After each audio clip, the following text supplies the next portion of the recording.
इन लोगों के कहने से कुछ नहीं होने वाला है। इन लोगों को नंगड़ी पटपटा रहे हैं, इनको कोई मांग फाड़ के घूम रहे, सिंदूर देने वाला कोई है?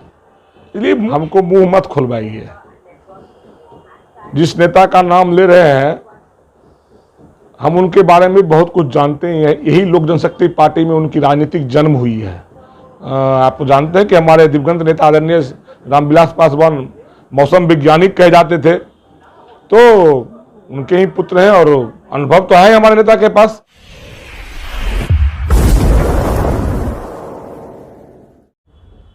नमस्कार, आप देख रहे हैं डी न्यूज और मैं हूं अभिषेक मिश्रा। पश्चिम बंगाल और दूसरे राज्यों में होने वाले विधानसभा चुनाव को लेकर लोक जनशक्ति पार्टी ने भी अपनी तैयारियां शुरू कर दी है। और तैयारियां क्या, बाकायदा चुनाव प्रभारियों का ऐलान कर दिया गया है।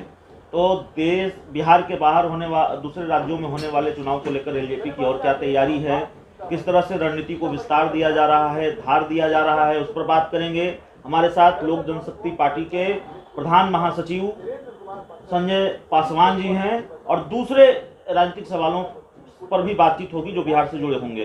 तो संजय जी, बहुत बहुत स्वागत है आपका। लंबे वक्त बाद आज आपसे मुलाकात हो रही है।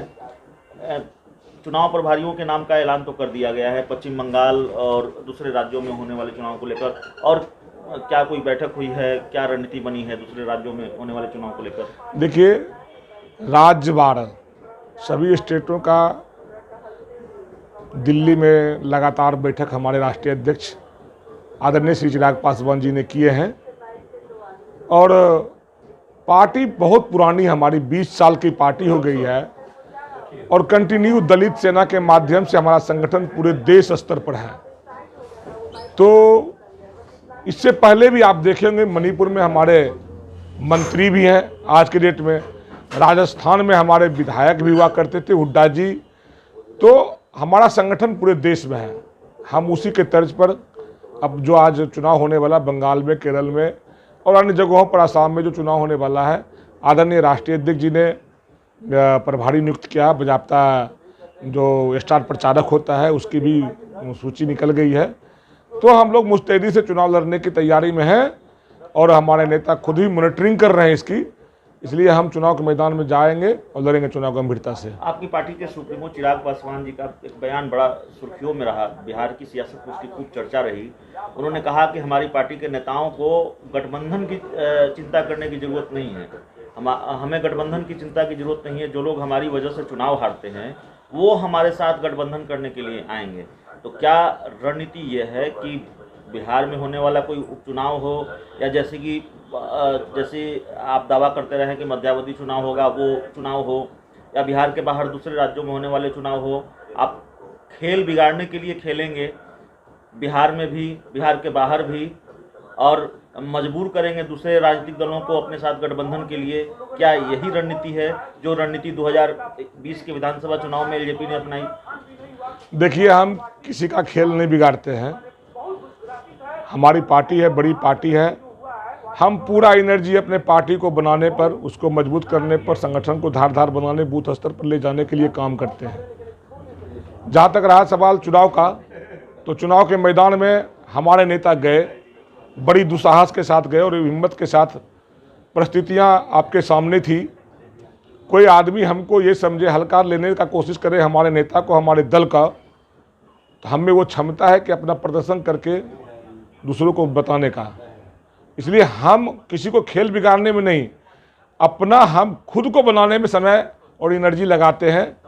और जो परिस्थितियां आती है उसको सामना हमारे नेता करते हैं। हमारे सामने नेता तो आप कहते हैं कि बिहार में मध्यावधि चुनाव होगा, आपकी तरफ से मध्यावधि चुनाव की तो कोई तैयारी दिखती नहीं है। आप कहते हैं नीतीश सरकार नहीं चलेगी। जो वर्तमान में परिस्थितियां हैं, सत्ता पक्ष में जो गठबंधन के साथी हैं, मित्र हैं, जो सरकार पर सवाल उठाते हैं, सरकार पर लगातार सवाल उठते रहे। आप देखिए ना, अभी आराम में 3 लोगों की मर्डर हो गई। अभी 2-4-5 घंटा पहले 3 लोगों की मर्डर हो गई है।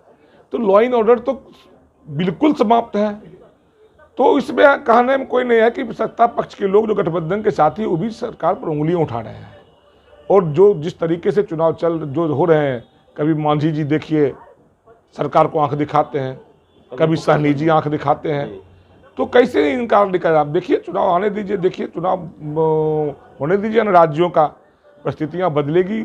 हमारे नेताओं ने बोला है, तो आप जानते हैं कि हमारे दिवंगत नेता आदरणीय रामविलास पासवान मौसम वैज्ञानिक कहे जाते थे, तो उनके ही पुत्र हैं और अनुभव तो है हमारे नेता के पास। नहीं, सवाल ये था कि आपके दावे को अगर सही माने, आप ये कह रहे हैं कि बिहार में मध्यावधि चुनाव हो सकते हैं, तो लोक जनशक्ति पार्टी के स्तर से चुनाव की कोई तैयारी तो दिखती नहीं है।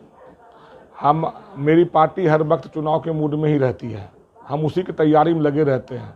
अभी हमारा संगठन का विस्तार हुआ है, हम लोग को जिम्मेवारी मिली है और पूरी तरह से हम लोग बूथ स्तर पर काम करने के लिए निकल रहे हैं।